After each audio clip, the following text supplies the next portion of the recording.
अस्सलाम वालेकुम नाज़रीन, welcome to my channel tips and tricks by Hina. जिन लड़कियों के बाल छोटे और पतले हैं, इन लड़कियों के लिए आज की वीडियो बहुत ही स्पेशल है। जब आप किसी दूसरी लड़की के लंबे और घने बाल देखें तो एक दफ़ा दिल में हसरत तो ज़रूर आती है कि काश मेरे बाल भी ऐसे ही होते।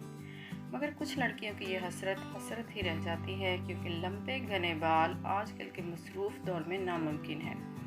क्योंकि आजकल की ख़वातीन इतनी मसरूफ़ हो गई हैं कि वो इन्हें टाइम ही नहीं मिल पाता कि वो जड़ी बूटियाँ लें, उन्हें छानें, पीसें और इस्तेमाल करें। वो इसी कोशिश में लगी रहती हैं कि कोई ना कोई बनी हुई अच्छी सी चीज़ मिल जाए जिसे वो अपने बालों में इस्तेमाल कर सकें, या फिर किसी अच्छे शैम्पू की तलाश में रहती हैं जिसे इस्तेमाल करके इनके बाल अच्छे हो जाएं। आज की मेरी ये वीडियो इसी टॉपिक से रिलेटेड है। आप बस एक ये चीज़ अपने शैम्पू में मिलाएं और इस्तेमाल करें और अपने बालों का रिज़ल्ट देखें। लेकिन इससे पहले अगर आपने अभी तक मेरे चैनल को सब्सक्राइब नहीं किया तो इसे अभी लाइक करें और सब्सक्राइब करें। बेल आइकन के बटन को ज़रूर प्रेस करें ताकि मेरी अगली हर आने वाली वीडियो का नोटिफिकेशन आप तक आसानी पहुंच सके।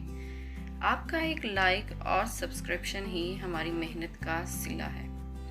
तो चलते हैं अपनी रेमेडी की तरफ। इसके लिए आपको चाहिए एक कोई भी अच्छा सा शैम्पू, एक अदद मेथी दाना पाउडर, 1 चाय का चम्मच। इसे बनाने के लिए शैम्पू लें कोई अच्छा सा, अगर हर्बल हो तो बेस्ट है।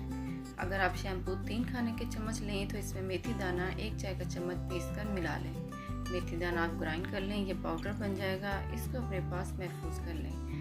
जब भी बाल वॉश करने हो तो शैम्पू और मेथी दाना 1 कप पानी में डालकर मिक्स करके बाल शैम्पू कर लें। अगर बाल लंबे हों तो आप शैम्पू और मेथी दाना की मिकदार डबल कर सकते हैं। शैम्पू आपने किसी अच्छी कंपनी का ही लेना है। मेथी दाना में बाल दूने करने की सलाहियत होती है। इसमें बालों को लंबा और मोटा करने की खसूसियात पाई जाती हैं। मेथी दाना गंजपन का भी बेहतरीन इलाज है। मेथी दाना बालों को सॉफ्ट और लंबा करता है। ये खुश्की का भी खात्मा करता है। बाल लंबे और घने करने के लिए मेथी दाना की फ़ायदे से इनकार नहीं। बाल लंबे करने का ये एक इंतहाई बेहतरीन टोटका है और इसका बहुत अच्छा रिज़ल्ट है।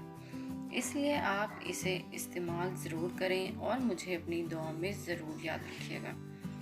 सो दोस्तों, आज आपको हमारी आज की ये वीडियो कैसी लगी? अगर आपको हमारी ये टिप अच्छी लगी तो एक लाइक तो बनता है और हमारे चैनल को सब्सक्राइब करना मत भूलिएगा। सो चलते हैं, मिलेंगे आपसे नेक्स्ट वीडियो में। मुझे अपनी दुआ में याद रखिएगा। अल्लाह हाफिज़।